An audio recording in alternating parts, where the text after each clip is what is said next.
नमस्कार दर्शकों, मराठा प्रहार न्यूज़ चैनल में आपका हार्दिक स्वागत है। हर वर्ष हर समय हम लोग आपसे विशेष चर्चा करते हैं। इस बार हमारे साथ चर्चा में विशेष रूप से उपस्थित हैं शिवसेना मध्य प्रदेश के संस्थापक मोहन पालीवाल जी। नमस्कार मोहन जी। जी नमस्ते नमस्ते।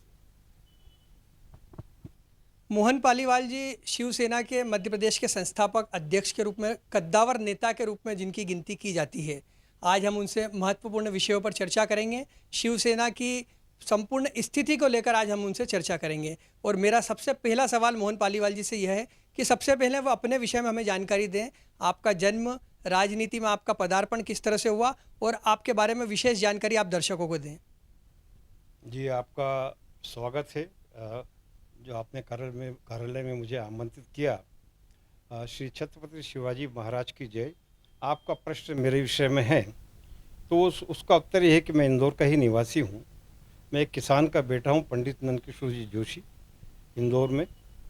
और इंदौर से ही राजनीति का मेरा संबंध पिछले 50 वर्षों से है। जहाँ तक कांग्रेस का सवाल है तो श्रीमती इंदिरा गांधी जी का इंदौर आगमन 71 में हुआ था। बांग्लादेश का युद्ध हुआ था, उस समय वो दौरे पे थी। उसमें मध्य प्रदेश के मुख्यमंत्री प्रकाश चंद्र सेठी थे, मंच पे थी विराजमान। कृपाशंकर शुक्ला, इंदौर यूथ कांग्रेस के अध्यक्ष महेश जोशी एंड कंपनी, और थे इनके झोला झांझरे कांग्रेस प्रेसिडेंट। उस समय काफ़ी 1 लाख पब्लिक थी इंदौर में। किले मैदान पे सभा हुई थी, पुलिस की व्यवस्था, पत्रकार पास में बैठे थे। 5000 का हुजूम खड़ा हो गया।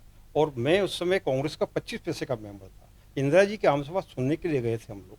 तो उस समय 5000 लोग खड़े हुए और भीड़ में कई लोग पीछे दबने लगे।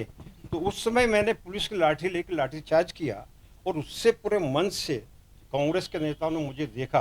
और नई दुनिया के उस समय प्रधान संपादक अभय छजलानी जी थे। तो 4 कॉलम की खबर तो छपी, लेकिन उसमें मेरा नाम उन्होंने नहीं दिया था।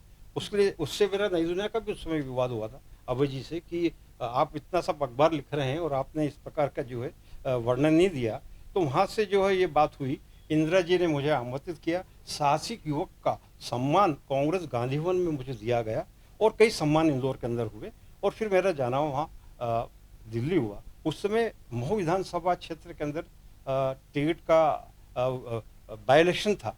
तो वो चुनाव का टिकट एक ही था और वो टिकट के लिए महू के लोग प्रयास कर रहे थे। क्योंकि मैं महू तहसील से हूँ, दत्तुआ गांव से, वहाँ के नेताओं ने भी शुभारंभ किया और मेरा नाम अखबारों में आया और मुझे बुलाया गया और टिकट मेरा फाइनल हो गया। पीसी सेठी एयरपोर्ट पे करके गए। 10 दिन पहले उन्होंने टिकट काट दिया।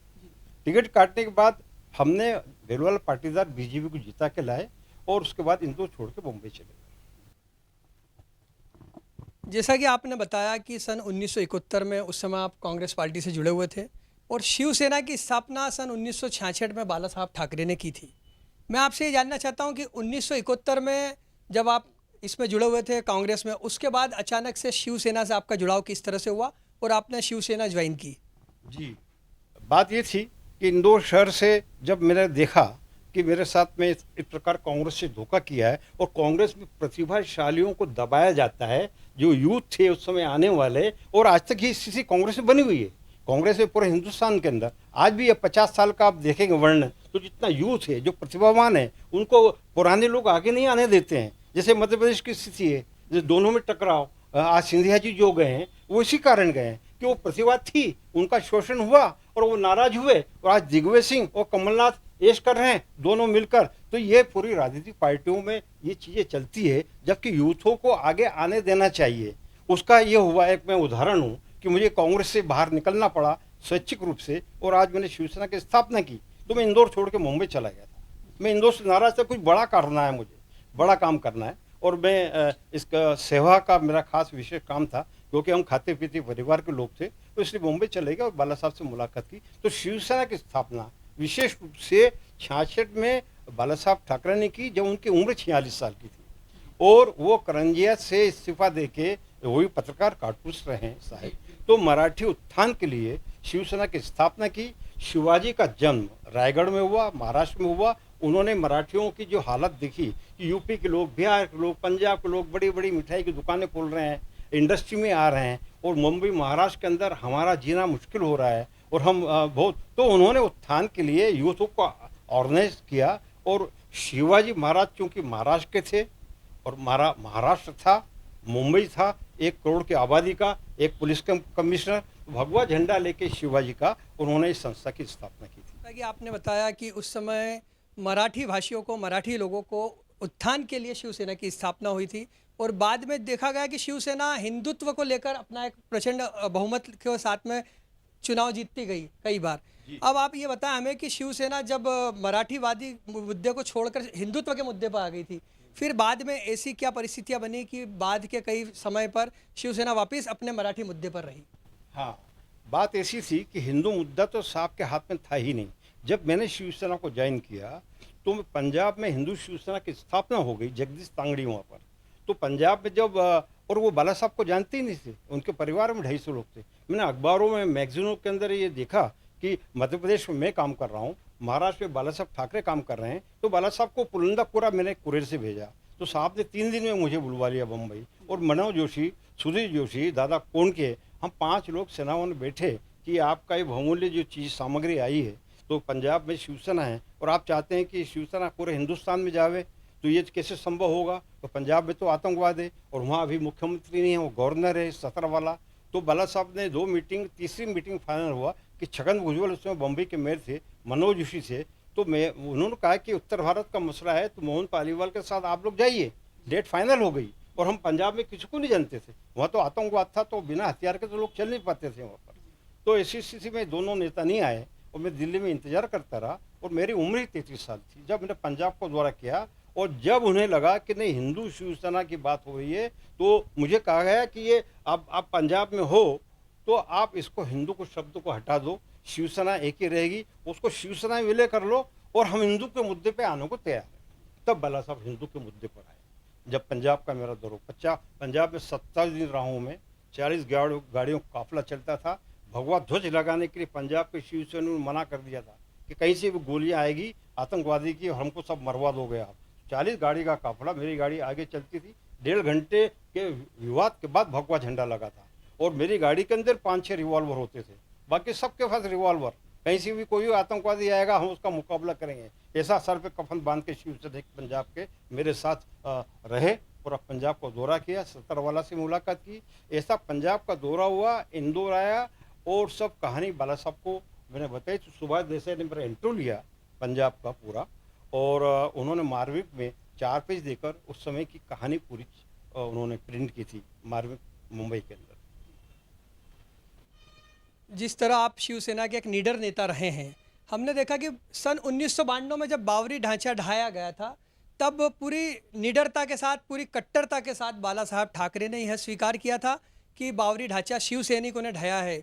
इसको लेकर आप क्या कहना चाहेंगे?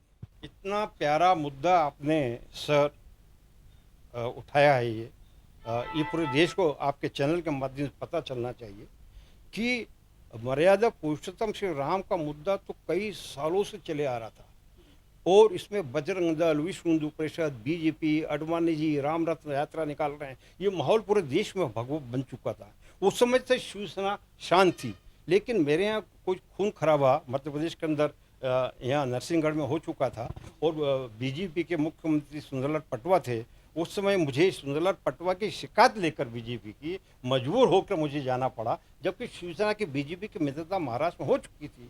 सेना भवन के अंदर मीटिंग हुई, मातृश्री में मीटिंग हुई और हॉटलाइन से मुख्य पटवा जी को थोड़ा सा इशारा किया कि मोहन पालीवाल के शिवसैनिक हैं और इस प्रकार से आप भेदभाव उनके साथ न करें, आप भी हिंदुत्व के लिए, आरएसएस हिंदुत्व के लिए काम कर रही है। ये सब बातें हो रही थी। तो बाला साहब ठाकरे ने मुझे रोका कि 3 दिन रुको, आप अच्छे समय पे आए हो, अभी मेला है शिवाजी पार्क में, हमसभा है, तो मुझे रुकना पड़ा। लेकिन 5 मिनट का समय दिया तो 5 मिनट के लिए मैं नहीं रुकूंगा, ऐसा मैंने कहा। तो मनोज जोशी लपके बाला साहब कान में कहते हैं कि मोहन पालीवाल आने के लिए मना कर रहे हैं। तो फिर बाला साहब छिटके, उन्होंने कहा नहीं नहीं, आपकी कोई नाराज़गी कि आप आइए। तब मैं शिवाजी पार्क पहुंचा हूँ। वो 6 सितंबर थी। अब 6 सितंबर को यदि मुझे 5 मिनट के लिए बोलना है, 5 मिनट में शिवाजी के लिए बोलूँ, महाराज के लिए बोलूँ, तो राम मंदिर का जो ये लहर चल रही थी उससे बाला साहब कुछ बोले नहीं थे। आज तक शिवसेना बोली नहीं थी। वो मैंने विषय जो उठाया, जो आपने मुझे विषय दे दिया, अब आपको सुनना पड़ेगा। पूरे हिंदुस्तान की जनता को बताना चाहता हूँ कि जब मुझे तीसरे नंबर पर खड़ा किया गया तो उस समय मैंने मर्यादा पुरुषोत्तम श्री राम का नारा लगा के इसी मुद्दे को उठाया। 13 मिनट पीछे देखा नहीं।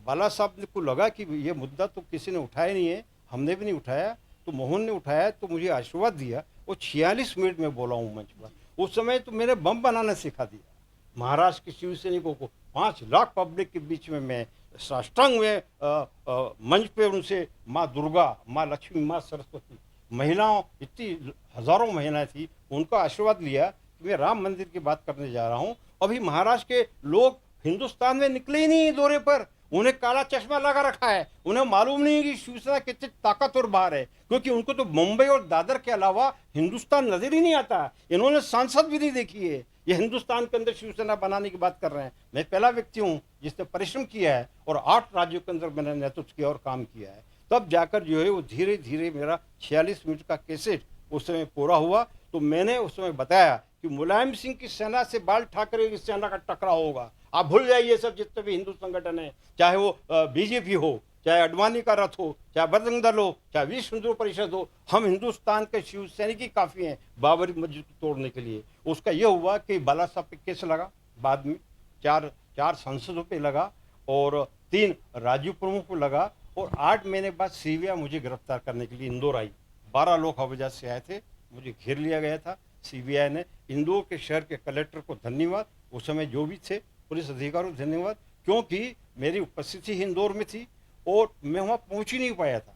जैसे कैलाश जी नहीं पहुँच पाया, इंदौर से वापस पलट के आ गए थे, तो ट्रेनें बुक हो गई थी, भीड़ भाड़ इतनी हो गई थी, हम लोग पहुँच ही नहीं पाए। तो उसके दिल्ली में भी प्रेस कॉन्फ्रेंस मैंने ली थी, लेकिन जब सीबीआई गिरफ्तार करने आई तो उनसे कहा मैंने कि यार मुझे सबसे पहले तो मुझे गिरफ्तार करना था, क्योंकि मेरी तो आपके पास टेप रिकॉर्ड है महाराष्ट्र पुलिस के पास, आपने इन लोगों को गिरफ्तार किया है। तो मेरी स्पीच में बाला साहब को गिरफ्तार करना मेरे लिए बहुत बड़ी उपलब्धि थी उस समय की। राजनीतिक स्थिति की, तो शिवसेना का जो है राजनीतिक बैकग्राउंड जो है महाराष्ट्र में जिस तरह का दिखाई देता है, बहुत अच्छा एक वहाँ पर मामला दिखाई देता है। प्रमुख पार्टी के रूप में शिवसेना वहाँ पर उभर के सामने आती है। हमने देखा कि पिछले कुछ समय तक शिवसेना का भारतीय जनता पार्टी के साथ वहाँ पर गठबंधन रहा है, परंतु आज की स्थिति की यदि बात की जाए तो वर्तमान स्थिति में शिवसेना अपनी विरोधी पार्टी कांग्रेस पार्टी के साथ एकजुट होकर वहाँ पर सरकार में है। शिवसेना के नेता वहाँ पर मुख्यमंत्री उद्धव ठाकरे, इसको लेकर आप क्या कहना चाहेंगे? देखिए सर, बात हिंदुत्व की होती है, देश की होती है, शिवाजी की होती है, तो वहाँ राजनीतिकरण कम आता है। शिवसेना प्रमुख का भी नए थे, कोई पॉलिटिकल लीडर तो थे नहीं, पहला भी इनका भी कुछ था नहीं, घर से खानदान से। तो बाला साहब बहुत नरम दिल इंसान थे, बौद्धिक थे, बुद्धिजीवी थे, कार्टूनिस्ट थे। वो अपने महाराष्ट्र का समाज का भला करना चाहते थे। सैकड़ों यूथ उनसे जुड़े और उन्हीं के मार्गदर्शन में मैंने मध्य प्रदेश में और हिंदुस्तान के 8 राज्यों के अंदर लाखों लोगों को मैंने जोड़ा। हम सर पे कफन बांध के मैं घर से निकला था, क्योंकि कांग्रेस ने मुझे डैमेज किया था। इसलिए मैं अब किसी भी राजनीतिक पार्टी के मुख्यमंत्री को, नेता को हार पहनाना पसंद नहीं करता था, न उनके पैर छूना पसंद करता था। इसलिए शिवसेना की विशेषकर यहाँ स्थापना हमने की थी। तो 68 में दंगा हुआ था मास्टर चंद्रीराम पहलवान। वो दंगे के अंदर 18 साल की उम्र में था। मैंने इंदौर में देखा कि कैसे हिंदू मुस्लिम दंगे हुए थे। उससे भी मैं थोड़ा सा नाराज था, इंदौर की जनता से भी, पुलिस से भी। इंदौर में इतने लोग ऐसे दंगों में मारे जाते हैं, एक भावना वो भी थी शिवसेना ज्वाइन करने की। अब शिवसेना बीजेपी की मित्रता बात कर रहे हैं, तो शिवसेना की बीजेपी की मित्रता प्रमोद महाजन महाराष्ट्र के सेक्रेटरी थी बीजेपी के, उनके माध्यम से हुई थी। वो अडवाणी जी राइट हैंड हो चुके थे। मैं इधर बाला साहब का राइट हैंड मुझे कहा जाता था, उत्तर भारत में एकमात्र शख्स में था। तो इस प्रकार से शिवसेना का बीजेपी का प्रस्ताव, क्योंकि बीजेपी तो बहुत बाद में बनी है, तो बीजेपी बहुत कमजोर थी महाराष्ट्र में और शिवसेना पावरफुल थी और चुनाव आने वाले थे, तो ये पासा बीजेपी ने खेला। और वो बाला साहब को नम्रता से बाला साहब से विनती करके उनका कि सर हम तो बीजेपी लोग हैं, अभी अभी बीजेपी बनी है, हम कोई पार्षद एमएलए बनाना चाहते हैं, आपके साथ में हम ज्वाइन करना चाहते हैं। तो वो जो है वो हो गया उनका साथ में। अब मित्रता हो गई, तो मित्रता शिवसेना की बीजेपी की पूरे हिंदुस्तान में होना थी, लेकिन उन्होंने केवल महाराष्ट्र में की। अब महाराष्ट्र में मित्रता की तो किस क्या परसेंटेज की उन्होंने, मुख्यमंत्री बनेगा शिवसेना का बनेगा, उप मुख्यमंत्री बीजेपी का बनेगा। ये जो इन्होंने कार्य किया उससे मैं नाराज था। और मैंने नाराज होकर ये बात कही कि जिस समय अडवाणी जी की और आपकी चर्चा हुई, प्रमोद महाजन के माध्यम से, उस समय हम उत्तर भारत को क्यों छोड़ दिया गया? मित्रता हमारी पूरे देश की होना चाहिए कि शिवसेना केवल महाराष्ट्र की है और हम लोग कौन है? हम अवैध लोग हैं क्या? अवैध संतान है क्या? हम शिवाजी की ये आपकी, आपने जब नियुक्ति पत्र मुझे दिया है तो इस मीटिंग के अंदर मुझे आमंत्रित करना था। उसमें हम प्रदेश में 10 सीटें मिलती, यूपी में 10 सीटें मिलती, पंजाब में मिलती, तो ये ऑल इंडिया का जो है प्रस्ताव हमारा हो जाता। लेकिन आपने महाराष्ट्र में ही मराठियों को गुलाब जामुन खाने के लिए आपने मित्रता कर ली। तो हम उत्तर भारत के लोग कौन? क्या हम जिंदाबाद मुर्दाबाद ही करते रहे? तो यहाँ तो दो विचारधारा हो गई कि एक तो महाराष्ट्र में मैं जाऊँ तो मैं बीजेपी के खिलाफ बोल नहीं सकता हूँ, और मध्य प्रदेश के अंदर मुझे बीजेपी के खिलाफ बोलने के लिए इन्होंने मजबूर कर दिया। तो फिर कांग्रेस का मुद्दा वो छोड़ के मैं बीजेपी पे आया, और बीजेपी उन्होंने कहा कि आपका बताओ, आपका रोद रूप बताओ। ये महाराष्ट्र के बड़े वरिष्ठ नेताओं का कहना था। तो फिर मैंने अपना रोद रूप बताना चालू करा। सबसे पहले भारतीय जनता पार्टी का भोपाल में कार्यालय घेरा, 10,000 शिवसैनिक, हाथ में लाठी काली टोपी लेके, इन्हीं गर्मियों के दिन में निकला हूँ। वहाँ 144 धारा दिग्विजय सिंह जी ने लगा दी, वो 93 में मुख्यमंत्री थे। मैंने उनसे कहा, ठाकुर साहब मैं आपका कार्यालय कांग्रेस भवन घेरने नहीं आ रहा हूँ, मैं बीजेपी कार्यालय घेरने जा रहा हूँ, बहुत दूर है, काफ़ी दूर है। हमारे बैंड बाजे ये वो सबको उन्होंने हटाने का प्रयास किया। फिर भी मैंने वो कार्यालय, दो पुलिस फोर्स इतना लगा दिया जैसे कोई हमला करने जा रहे हो बीजेपी कार्यालय पे, तो ऐसा नहीं हुआ। हमने 11 लोगों ने ज्ञापन दिया, करीब 3 घंटे हमारी रैली चली। दूसरा ये हुआ कि फिर ये बात बीजेपी दिल्ली तक गई, तो रामरथ यात्रा का समापन भोपाल में हुआ। वो भोपाल में पत्रकार परिषद थी, उसमें 200-250 विदेशी पत्रकार थे। मैं अडवाणी से मिलना चाहता था कि मेरी एक बार मीटिंग हो जाए तो मेरे मध्य प्रदेश के लोगों को अवसर मिल जाएगा, राजनीति में टिकट मिल जाएंगे, एमएलए बन जाएंगे। तो रोद रूप का मतलब ये था कि आप उनसे अपनी ताकत का एहसास कराओ बीजेपी को, है ना। तो ये मैंने प्रयास किया। तो 250 पत्रकारों के बीच, अभी मैं पत्रकार तो था नहीं उस समय, अभी तो हूँ भी मैं पत्रकार, आज मैं भी हूँ। तो उस समय देखा कि आडवाणी जी की 9:30 बजे गांधीनगर वहाँ पर जो हॉल है वहाँ पत्रकार वार्ता है, यूएनआई पीटीआई ने मुझे बताया। तो मैं सुबह 200, 250, 500 पैम्पलेट लेके गया, टाइप करवाए, सुबह 8 बजे मैटर बनाया आडवाणी जी देने के लिए। आडवाणी जी बैठे हुए थे, तो वो पुलिस फोर्स पर लगा हुआ था। मैं ड्राइवर से कहा कि मेरी आवाज़ आना चाहिए कार की कि कोई लीडर उतर रहा है, नहीं तो मेरे एंट्री नहीं मिलेगी। और मैं फट से उतरा, मैंने डांटा एसपी को, कलेक्टर को डांटा, और वो कहा कि बहुत भीड़ सामने खड़ी हुई है, आप लोग क्या कर रहे हैं। ऐसा उनका ध्यान डाइवर्ट करके मैंने एंट्री करी। मेरी हार्ट बीट बढ़ रही थी। आडवाणी जी बोल रहे हैं, 4 मुख्यमंत्री सामने बैठे हुए हैं, 200-250 पत्रकार बैठे हुए हैं, अब मैं कैसे पहुंचूं आडवाणी जी की? यदि माइक रुक गया उनका तो ये तो हो हल्ला हो जाएगा, यह गिरफ्तारी भी हो सकती है, मारपीट भी हो सकती है, और मैं शिवसेना का चीफ हूँ, यहाँ तो ये तो प्रोटोकॉल भी नहीं है किस प्रकार का काम किया जाए। लेकिन मजबूरी मुझे करना पड़ा, और मैंने वंदे मातरम, भारत माता की जय। आडवाणी जी आप राष्ट्रीय अध्यक्ष हैं, हम उत्तर भारत की मैत्री का प्रस्ताव आपके पास लेके आए हैं। उन्होंने हाथ नहीं मिलाया, वो पर्चा वहीं पड़ा रह गया। गए जब छोड़ गए तो मुझे थोड़ा सा डांटा उन्होंने, मैडम ने जो बैठी थी ऊपर, इनकी जो कार्यकारिणी के अंदर थी। और फिर मैं प्रेस के बीच आ गया, प्रेस ने ऐसे हाथ करे तो वो पर्ची बटना चालू हो गया, लेकिन फिर माहौल ख़राब हुआ और मुझे वहाँ से बाहर निकल के आना पड़ा। तो ये स्थिति मैंने बनाई कि शिवसेना उत्तर भारत की ओर भी ध्यान बीजेपी का जावे। और फिर मैंने आडवाणी का घेराव किया बम्बई के अंदर, जब हमारी गवर्नमेंट थी, मनोज जोशी से मुख्यमंत्री। अब मुझे ऐसा लगने लगा था कि हमारी बात न बीजेपी के राष्ट्रीय अध्यक्ष सुन रहे हैं, न बाला साहब सुन रहे हैं, न महाराज सुन रही है, और मेरे बच्चों का जीवन शिवसेना का बर्बाद हो जाएगा। इस प्रकार से चलता रहा। तो मैंने कहा कि अब आखिरी है, आडवाणी का घेराव बम्बई के अंदर किया जाए, जहाँ हमारी सरकार थी। मनोज जोशी मुख्यमंत्री, गोपीनाथ मुंडे उप मुख्यमंत्री, 25,000 30,000 शिवसैनिक इस मध्य प्रदेश से ट्रेन से रवाना हो गए। और वहाँ पर तो मेरी जब फ्लाइट निकल गई शाम की, अचानक दिल्ली से आई ही नहीं, तो मैं उसमें 7 एमएलए बीजेपी के थे वो ट्रेन में, केला जी, भव सिंह शेखावत, गोपी नीमा, ये जितने भी 7 यूथ थे, और एक मैं हो जाता तो वो ट्रेन पहुँच ही नहीं पाती वहाँ पर मुंबई, क्योंकि आपस में हम लोग बैठते, विचार होता है और शायद पता नहीं कुछ भी हो जाता। तो मैं ट्रेन में नहीं गया, मैंने प्लेन के टिकट बुलवाया, वो भी कैंसिल हो गई।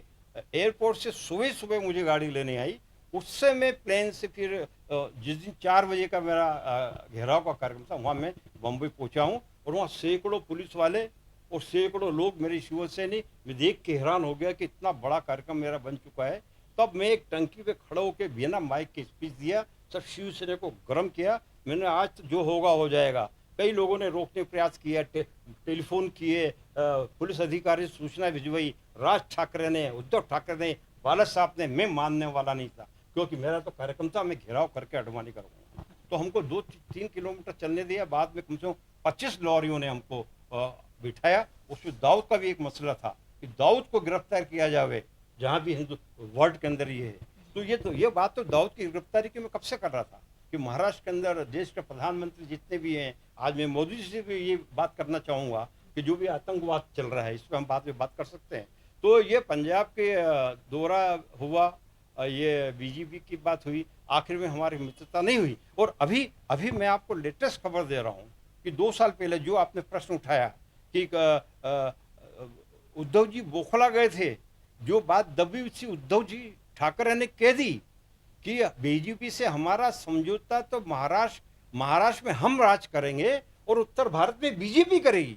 ये बात अखबारों में छपी है। और ये बात मेरे मध्य प्रदेश के उत्तर भारत के शिवसेना को बोलते चलाया कि देखो आपको कुछ नहीं मिलना है, हमारा जीवन बर्बाद हो रहा है। शिवाजी की इतनी बड़ी सेना को, जहाँ लाखों लोग हिंदुस्तान के शिवाजी के शिष्य हो चुके हैं, और हमें महाराष्ट्र के लोग उत्तर भारत की हैसियत से देखते हैं, हमारा वहाँ कोई अस्तित्व नहीं है। वहाँ हम लोग जाते हैं सेना भवन के अंदर, तो वहाँ न कोई चाय का पूछता है न पानी का पूछता है। तो मेरे तक तो सम्मान मिला 93 तक, क्योंकि मैं सम्मानीय व्यक्ति था, मैं झुक नहीं सकता था। मैं केवल बाला साहब को प्यार करता था। वो मेरे आधे गुरु रहे, आधे गुरु मेरे पिताश्री पंडित नंदकिशोर जोशी रहे। मैं ब्राह्मण परिवार से हूँ, तो मैं बाला साहब का सम्मान करता था, लेकिन बाला साहब से डरता नहीं था, शिवसेना से डरता नहीं था। हम लोग क्रांतिकारी लोग हैं, न कल डरता था न आज डरता हूँ। यहाँ के लोग, महाराष्ट्र के लोग तो डरे, इवन बाला साहब ठाकरे भी डरे। वो कैद में रह के 100-200 गार्डों के बीच राजनीति की है उन्होंने। हम बिना हथियारों के हम चलते थे, लेकिन फिर इंदौर के मुसलमान, मध्य प्रदेश मुसलमान जब मुझ पर पत्थर मारने लगे, मेरी गाड़ियां फोड़ी, तब मुझे हथियार साथ में अपनी सुरक्षा के लिए रखना पड़ा। आपकी निर्भीक छवि, दबंग छवि रही है। बाला साहब ठाकरे से भी आप हमेशा स्पष्ट और बेबाक रूप से चर्चा करते थे, और बाला साहब ठाकरे ने आपका कई बार कुछ आपको हथियार वगैरह देकर भी सम्मानित किया है। क्या किस तरह से आपका सम्मान किया है? अभी बाला साहब मुझे अपना परिवार की तरह मानते थे। किसको अच्छा नहीं लगेगा कि यार हम जान ही रहे हैं, और एक इंदौर का नौजवान युवक मिल गया जो मेरे चित्र शिवाजी के साथ पूरे मध्य प्रदेश में लगा रहा है।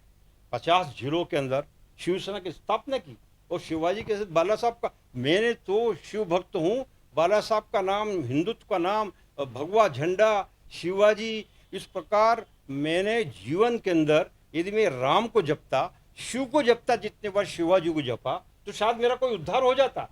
लेकिन शिवाजी के इतना बड़ा संगठन बाला साहब को खड़ा करके देने के बाद भी मेरा उद्धार, मेरे शिवसेना को उद्धार नहीं हुआ। हम लोगों ने अपनी जेब के पैसे शिवसेना की स्थापना की। हमने कोई अंधा चंदा मोहन पालीवाल ने नहीं लिया। मेरे पे कोई शहर का कोई आरोप नहीं है, हालांकि 25 केस लगे होंगे मुझ पर, लेकिन राजनीतिक केसेस लगे थे और मेरे वकील मेरा काम करते थे। तो इस प्रकार से जो है आपने जो प्रश्न किया है अभी,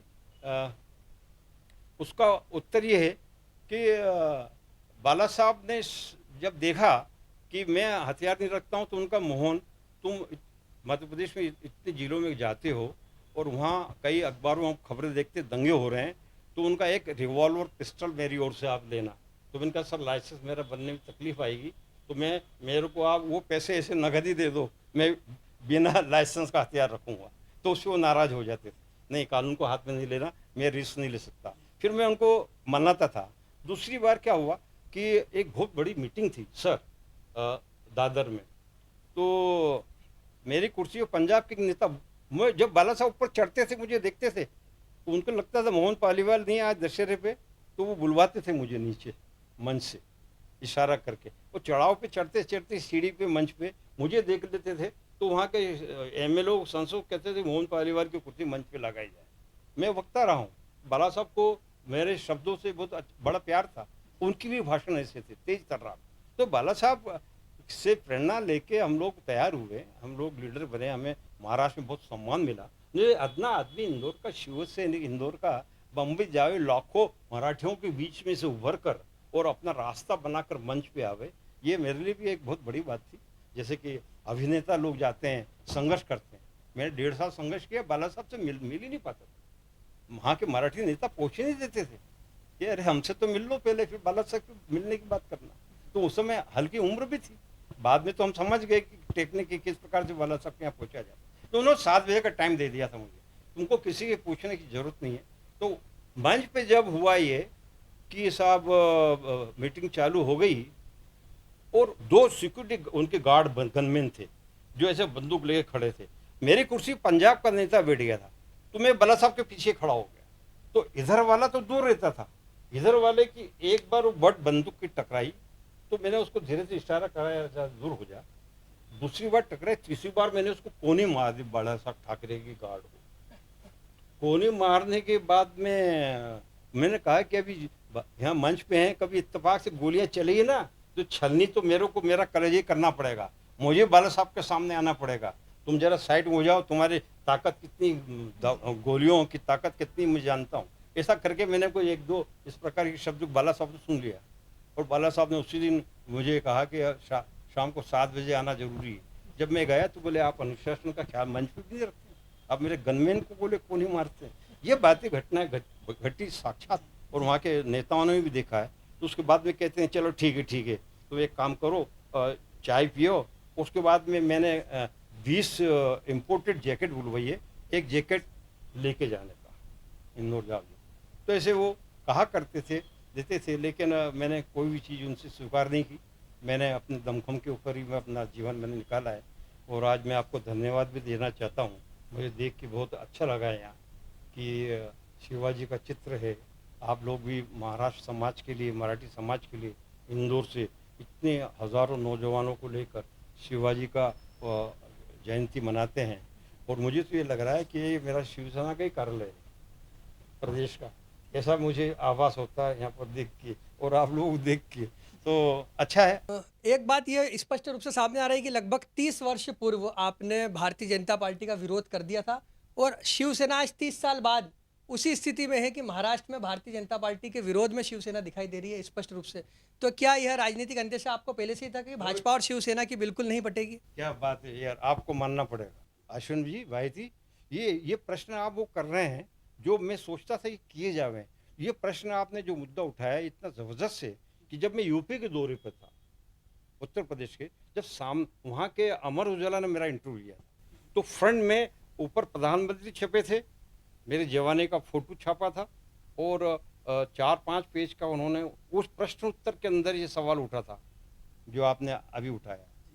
तो ये प्रश्न ये था कि मैंने उस अमर उजाला के माध्यम से साफ को इंगित किया था कि शिवसेना महाराष्ट्र में ताकतवर है, आप जल्दी मत कीजिए, हम उत्तर भारत में ताकतवर हो रहे हैं, आप इनसे मित्रता नहीं करेंगे। बीजेपी से, बीजेपी नया संगठन था, मेरे बाद में बीजेपी बनी है, काशीराम जी बाद में हैं जो वहाँ के मुख्यमंत्री बन गए। आज मुलायम सिंह या जातिवाद पे जो संगठन बने हैं, उन्होंने अपनी ताकत पे वो राजा बन गए, जबकि राजाओं को हटा दिया गया था, वो राजा बन गए, पावर में हैं जातिवाद पे। लेकिन शिवसेना महाराष्ट्र में शिवाजी के होते हुए, बाला साहब के होते हुए भी अकेले चुनाव लड़ने की ताकत में नहीं थी। वो तो अकेले चुनाव लड़े, मुख्यमंत्री बने, लेकिन महाराष्ट्र में बाला साहब, तो ये बीजेपी के जो लोग थे, प्रमोद महाजन, इनके चक्कर में फेरे में आ गए। और वो आज भी अखबार कटेंगे, मैं आपके कार्यालय में आपको बताने के लिए लाया हूँ, वो अमर उजाला की भी कटिंग है कि मैंने बाला साहब को मना किया था, और आज 25 साल पहले जब मैंने जो चीज़ बता दी थी वही सामने आ रही है कि शिवसेना बीजेपी के पंगे हो रहे हैं, थू हो रही है। और आज एक दूसरों को जो साथ में भाई, बड़े भाई छोटे भाई की तरह थे उस समय यदि ये अलर्ट हो जाते तो महाराष्ट्र में शिवसेना की गवर्नमेंट भी होती और हमें किसी की आवश्यकता नहीं पड़ती। बीजेपी ने तो ये जो आज महाराष्ट्र में हो रहा है, ये तो हमारा मध्य प्रदेश में होता था। बीजेपी ने हमको बहुत नुकसान पहुंचाया। आपके उमा भारती हो, आपके जो मुख्यमंत्री भी यादव जी एक्सपायर्ड हो गई है, या पटवा जी हैं जो आरएसएस के हैं, या हिंदू महासभा का नेता, ये लोग मेरे पीछे लगे हुए थे। ये हिंदुत्व का नया, शिवाजी का ये नया मंचन मध्य प्रदेश में भगवा ध्वज देखना नहीं चाहते थे। तो बीजेपी ने हमको यहाँ बहुत सताया है, और बीजेपी जबकि हमारे बाद में बनी है। महाराष्ट्र से बाला साहब ने हमको कोई सहयोग, कोई हेल्प नहीं की। हम अपनी शक्ति, अपनी ताकत, अपनी रुचि से हिंदुत्व को कायम कर रहे थे, और जो दंगे होते थे दंगे हम रोकते थे। या पुलिस पुलिस को क्या है, क्या पुलिस, कौन मुख्यमंत्री? मैं किसी मुख्यमंत्री को नहीं समझता था, नकल समझता था, क्यों मेरी शक्ति इतनी प्रदेश के अंदर थी कि मैं चाहूँ तो भोपाल, एक ब्राह्मण आदमी कंकर मारूं तो भोपाल जला देता। ये बात, ये रॉक और विजिलेंस को मालूम था कि मोहन पालीवाल बहुत टेढ़ा और बांका व्यक्ति है, ये दंगे रोक सकता है तो दंगे करवा भी सकता है। इसलिए जितना भी ये मुस्लिम था इंदौर का, ये लोग पत्थर ही मारते थे। बाद में मैंने इनके काम किए मुसलमानों पे, उन गैंगस्टर काम की जो इंदौर के अंदर कुछ संसद को कांग्रेस को नेता नहीं कर पाता था, वो ऐसे ऐसे काम करके उनके दिलों में घुसा, उनको समझाया कि मोहन पालीवाल दंगे रोकने वाला व्यक्ति है, दंगे करने वाला नहीं है। क्योंकि वो दंगा तो मास्टर चंद्रीराम के साथ में देख चुका था उस जमाने में, तो कितने हिंदू कितने मुस्लिम मारे जाते हैं। ये हमारा शिवसेना का जो संगठन था, अमन चैन शांति के लिए था। इस मध्य प्रदेश को एक नया दिशा दी थी भाई लोगों, मैंने जो दिल से स्थापना की थी। मैं कोई दादा नहीं, पहलवान नहीं, गुंडा नहीं, कभी गलत काम जीवन में किए नहीं, कोई ऐसा रिकॉर्ड नहीं मेरा। आज एडमिनिस्ट्रेशन इसलिए सम्मान करता है, आज शहर का कलेक्टर उठता है, इससे बड़ा सम्मान और क्या चाहिए, बिना चुनाव लड़े। तो वो हम लोग शहर के वो लोग हैं, और हम लोग जब तक हैं अमन चैन शांति हम रखेंगे। अभी रीगल टॉकीज पे मालूम 5 साल पहले कितने मुस्लिम आ गए थे, तो सबसे पहले कोई कैलाश जी का नहीं गया था और मुख्यमंत्री का फोन नहीं गया था, इंदौर के एसपी कलेक्टर को मेरा फोन गया था। सावधान, इस प्रकार के काम कभी नहीं होना चाहिए माहिल्या की नगरी के अंदर। यहाँ पर इंदौर में, इंदौर अमन चैन शांति के प्रतीक है। यहाँ हम लोग जी रहे हैं, और जहाँ शिवाजी का अवतार है, हम लोग अपने आप को मानते हैं हम शिवाजी का अवतार हैं। हम इंदौर को, प्रदेश को शांत करके रखेंगे। हम लोग कहने और करने में हमारा अंतर नहीं है। यही तो बात थी कि महाराष्ट्र को हम लोग पसंद नहीं आते थे और मुझे काम करने से रोक दिया, मुझे काम करने से रोक दिया। मैं हथियार चलाना जानता, मैं वक्ता हूँ, मैं लक्ष्मी, सरस्वती, दुर्गा सब तो मेरे में थी, तो मुझे लोग काम करने से रोक दिया, नहीं तो आज प्रदेश के अंदर हमारी सरकार होती। आपसे एक प्रश्न मैं यह पूछना चाहता हूँ कि शिवसेना का महाराष्ट्र में तो बहुत अच्छा अस्तित्व, मध्य प्रदेश में शिवसेना किस तरह से आगामी समय में नगर निगम के चुनाव होने जा रहे हैं, क्या शिवसेना की कोई भूमिका मध्य प्रदेश में आप देखते हैं? देखिए सर, जब आडवाणी ने घेराव किया तो बाला साहब ताबड़तोड़ उसी दिन मीटिंग कर, प्रेस कॉन्फ्रेंस बुला दी और मुझे शिवसेना से उस समय बाहर किया, ऑल इंडिया प्रेस कॉन्फ्रेंस ली।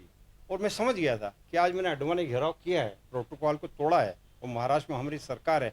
हिंदुस्तान के किसी शिवसैनिक, उत्तर भारतीय या राज्य प्रमुख के लिए बाला साहब ने कभी प्रेस कॉन्फ्रेंस नहीं की। मुझे प्यार करते थे, मैं उनका परिवार का था, लेकिन आडवाणी जी और बीजेपी का जब घेराव किया तो उनको लगा कि बीजेपी नाराज हो गई है और वो ये देख रही है कि पालीवाल को कंट्रोल नहीं कर पा रहे हैं, जबकि ये बहुत उपद्रवी है। बीजेपी कार्यालय घेरा, आडवाणी जी का रथ यात्रा के अंदर प्रेस कॉन्फ्रेंस, तो ये तो बात हाथ से निकल रही है। और आज इन्हीं की सरकार है और मुझे घेरना आ गया, तो बीजेपी का दबाव बना, और बीजेपी दबाव से बाला साहब प्रेस कॉन्फ्रेंस ली और उसमें शिवसेना से हकाल दिया गया। 3 दिन मेरे पीछे कम से कम 40-50 शिव सैनिकों को जो दमदार थे उनको लगाया गया। मेरे को 20 साल तक तो मैं वहाँ ताज होटल के वहाँ जो मैजिस्ट्रेट है, जो विधानसभा का ये विधायकों आश्रम है, मैं उसमें रहा हूँ, और वहाँ 20-25-30 लोग मुझे नीचे हमेशा मेरा ध्यान रख रहे थे कि कब इंदौर जावे, कब इंदौर जावे। और फिर 3-4 दिन बाद मैं नहीं गया, तो मुझे फिर बाला साहब ने बुलाया कि इस प्रकार से मुझे तुमको मजबूरी में बाहर निकालना पड़ा, अभी बात टल गई है, अभी आप ध्यान रखना कि ज़्यादा आडवाणी जी को और इनको उनको कुछ नहीं करें। ये होने के बाद तो जब मुझे बाहर किया तो मुझे एहसास हो गया था कि अब ये मेरी इनको आवश्यकता नहीं है महाराष्ट्र के लोगों को, क्योंकि मेरी बात माननी नहीं जा रही। हमें विधानसभा का टिकट में हमें इंक्लूड नहीं कर रहे हैं अंदर, बीजेपी की मित्रता महाराष्ट्र की रहेगी, तो फिर हमारा शिवसेना में क्या महत्व है। ऐसी स्थिति में एक इन्होंने मनोज जोशी एंड कंपनी, वो भी ब्राह्मण, मैं भी ब्राह्मण, मैं मोहन जोशी, मनोज जोशी, बाला साहब के राइट हैंड थे, उन्होंने एक चाल चली, इंदौर के गुंडे को, मैं नाम नहीं लूँगा उस व्यक्ति का, वो अभी दुनिया में भी नहीं है, उसे गोली मार दी गई है, तो उसको खड़ा किया।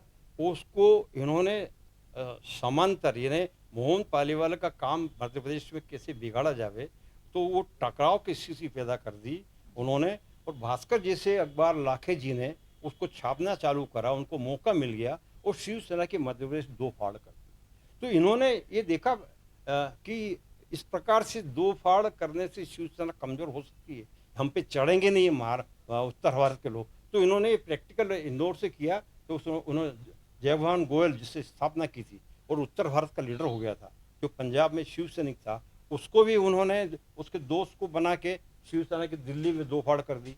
ऐसे ही इन्होंने राजस्थान पूरे देश में इन्होंने पंजाब इवन जगदीश तांगड़ी इतने बड़े लीडर हो गए थे, उनके राइट हैंड को इन्होंने प्रमुख बना दिया और वहाँ भी दो फाड़ कर दी। तो आपस में हम लोगों को, उत्तर भारतीयों को ही लड़वा दिया।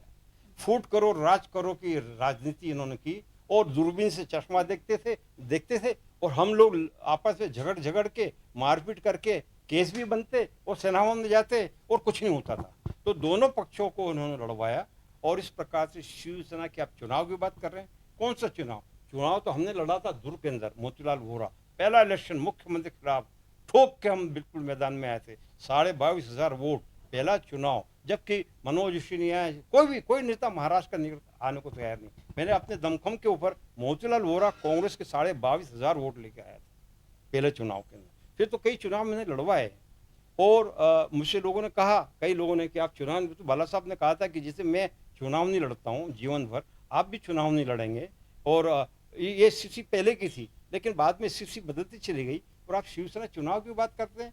अभी शिवसेना तो हमारी समाप्त होती हुई नजर आ रही है। और ये महाराष्ट्र के नेताओं ने की, इन मराठी नेताओं ने, इनको लग रहा था कि ये बड़ी विभूतियाँ प्रतिभाएं हिंदुस्तान में हमारे पास ही नहीं है, और भी राज्यों के अंदर हैं। और ये अपने दमखम पे बाल ठाकरे ने जैसी बनाई थी सेना, शिवाजी महाराज ने जैसी अपना दरबार बनाया था, वैसा और भी लोग बना सकते हैं। और हम लोगों ने बना के दिखाया तो ये महाराष्ट्र लोग पीछे हट गए। पहले हमको आगे लाए, उसके बाद हमको पीछे कर दिया। तो आज तो पूरे हिंदुस्तान के 20 राज्यों के अंदर काम कर रही है शिवसेना। लेकिन हमारा कोई एमएलए, एक एमएलए में पवन पांडे को निकाल कर लाया था। बाबरी मस्जिद जब टूटी थी, वो शिलान्यास बाबरी मस्जिद का लेके पूरा यूपी में, और उसको भी उन्होंने पिटवा दिया। जयभान गोयल को मुझ पर हमले करवा दिए। आज मैं जीवित हूँ, ये शिवाजी के चित्र ऊपर लगा हुआ, इनके आशीर्वाद से हूँ, नहीं तो इन्होंने कोई कसर नहीं छोड़ी थी मेरे मर्डर के लिए। मेरे शोरूम पर इन्होंने 20 लोगों को पेट्रोल बम और पेट्रोल और हथियार लेके भेजा, 5 लाख का नुकसान किया मेरे परिवार का उस समय। वो तो मैं था नहीं तो मेरे हाथ से 2-3 लोग मारे जाते और मैं आज 20 साल की सजा भुगत रहा होता। ये साहब ने खुद ने भेंट किया मातृश्री पे। ऐसे कई अलग अलग हथियार बाला साहब के पास होते थे, तो वो कहते थे कि ये एक प्रतीक है, जब इसकी आवश्यकता अपनी सुरक्षा के लिए आप इसका इस्तेमाल करना, बाकी हम देख लेंगे सेना भवन के लोग। इस प्रकार की उनके भावना थी हमारे प्रति। और वो कहते थे कि हमेशा संभल कर रहो जीवन में और अपने हथियार अपने पास रखो, खुद सुरक्षित रहो, औरों को सुरक्षित करो, अपना शहर को सुरक्षित करो। और राजनीति है, ये ऊपर नीचे होती रहती है, लेकिन नहीं, ऐसा नहीं हुआ। साहब तो चले गए और आज जो स्थिति हो रही है महाराष्ट्र की, वो स्थिति हो रही है कि उद्धव जी को संपर्क नहीं। उद्धव जी राजनेता थोड़ी है, न बाला साहब थे, ये तो चुंगल में फंसे हुए हैं। कोई बीजेपी से वहाँ के मुख्यमंत्री क्या ना देव फडणवीस, इनसे टकराट इनकी हुई है और सेना होती है। तो आज सेना का मतलब ये है कि जैसे जल सेना है, वायु सेना है, ये जो सेना है ये आंतरिक जनता को सुरक्षित देने के लिए सेना थी, जबकि अंगे दंगे फसाद नहीं हो। और देखो, आपने प्रश्न नहीं किया कि हिंदुस्तान में कितने पाकिस्तान हो गए, ये तो बहुत महत्वपूर्ण प्रश्न था। तो एक कुलश्रेष्ठ पत्रकार हैं पुष्पेंद्र, मैं आज उनका नाम इसलिए ले रहा हूँ कि वो इस देश को जगा रहे हैं। वो सांसद नहीं, विधायक नहीं है, लेकिन वो आरएसएस के किसी राजनीति, लेकिन वो बौद्धिक पत्रकार हैं, उस देश को जगा रहे हैं कि हिंदुस्तान में 7 पाकिस्तान बन गए हैं। अभी भी नहीं संभलोगे हिंदुस्तान के हिंदू हों, चाहे मध्य प्रदेश के हों, चाहे पंजाब के हों। इस हिंदुस्तान के हिंदू को समझना होगा कि देश के अंदर 7 पाकिस्तान बन चुके हैं और आने वाला भविष्य हिंदुस्तान का खतरे में है। आपने देखा होगा अभी पिछले समय 2 साल पहले कितने हंगामा हिंदुस्तान के अंदर मुसलमानों ने किए। ये जो सांसद बने हैं, राज कर रहे हैं मुस्लिम वोटों के ऊपर, इन पे तो प्रतिबंध लगाना चाहिए, इनकी पार्टियों को समाप्त करना चाहिए। कौन वो सांसद जो दाढ़ी वाले एक आते हैं, ओवैसी सांसद, उसका भाई कैसे कैसे बोलता है, हम भी बोल सकते हैं, उनके वो बोल सकते हैं, हम बोल के हम तो करके बता सकते हैं कि तुम कितने ताकतवर हो और कितने पाकिस्तान तुमने बनाया है। हम उस पाकिस्तान से गया, पहले इस पाकिस्तान से लड़ना होगा हमारी सरकार के, हमारे योद्धाओं को। तो महाराष्ट्र के नेता जिस प्रकार की राजनीति कर रहे हैं, आप इस दलगल नीति से हटिए दीजिए आप इस्तीफा, हमें कोई जरूरत नहीं महाराष्ट्र में सरकार बनाने की। आप अपने अपने संगठन को इतना मजबूत हिंदुस्तान में बना दीजिए कि हमें किसी सरकार क्या चीज होती है? सरकार जिसके पास शक्ति है, संगठन ताकत है, वही सरकार है। तो आप लोग क्यों इस प्रकार से इन कांग्रेस के मुल्लाओं के साथ बैठकर और कांग्रेस के साथ में और दूसरे जो लोग हैं उनके साथ बैठ के इस प्रकार की हरकतें कर रहे हैं? आप अब शिवसेना से, बीजेपी के मोदी जी से ऐसे मित्रता कीजिए कि देश के अंदर शिवसेना और बीजेपी ही दिल्ली के अंदर राज करे आने वाले 50 साल के अंदर, और भगवा हमारा लाल किले पर फहराते रहे। यही मैं निवेदन करना चाहूंगा इस देश के प्रधानमंत्री से, इस देश के आरएसएस के भागवत साहब जो चले गए हैं, अभी नए प्रमुख आए हैं, आप लोग एक बार फिर से बैठिए और इस हिंदुत्व पे ध्यान दीजिए। राजनीति और सत्ता तो आएगा ही होती है। आज मुख्यमंत्री हैं, कभी इधर हैं, मोदी जी पूरे देश में सत्ता लाना चाहते हैं, महाराष्ट्र ने उनको रोक दिया। ऐसे कई अलग थलग राजनीतिक पार्टी उनको रोके भी, कलकत्ता के अंदर सीटें बढ़ गई लेकिन ममता मुख्यमंत्री बनी। तो मेरा ये निवेदन है हिंदू संगठनों से, सब एकत्रित हो जाइए। आने वाला समय खराब है। आप राजनीति, कुर्सी, इच्छा शक्ति, पैसा कमाना आजकल बहुत महत्वपूर्ण हो गया। राजनीति में पैसा कमाते हैं, और ये जो इतने गुंडे लोग आ रहे हैं इनको हटाइए, इनको टिकट मत दीजिए आप। ये जो गुंडे लोग संसद बैठे हुए, ये क्या संसद चलाएंगे? तो इंदौर में वही तो बात थी कि मेरे बाद में गुंडों को सुपुर्द कर दिया गया, तो इंदौर को लूटने लग गए वो। आज इंदौर के अंदर क्या प्रदेश में शिवसेना के लूट रहे हैं, इंदौर को चंदा ले रहे हैं, जबकि शिवसेना है ही नहीं। गमचा मोहन पालीवाल का लिया, शिवसेना का लिया, बाला साहब का नाम लिया, आरटीओ पहुंच गए, इधर व्यापारियों के पास पहुंच गए और अपने रोटी सेक रहे हैं। तो इंदौर के पुलिस, कलेक्टर ये क्या कर रहे हैं? आज जो लोग गुंडागिर्दी शिवसेना के नाम से कर रहे हैं उनको गिरफ्तार करें। तो दर्शकों, ये थे हमारे साथ मोहन लाल पालीवाल जी, जिन्होंने मध्य प्रदेश ही नहीं वरन पूरे उत्तर भारत में शिवसेना की स्थापना की और शिवसेना को एक सुदृढ़ संगठन बनाने में अपनी महत्वपूर्ण भूमिका निभाई। बहुत बहुत धन्यवाद पालीवाल जी।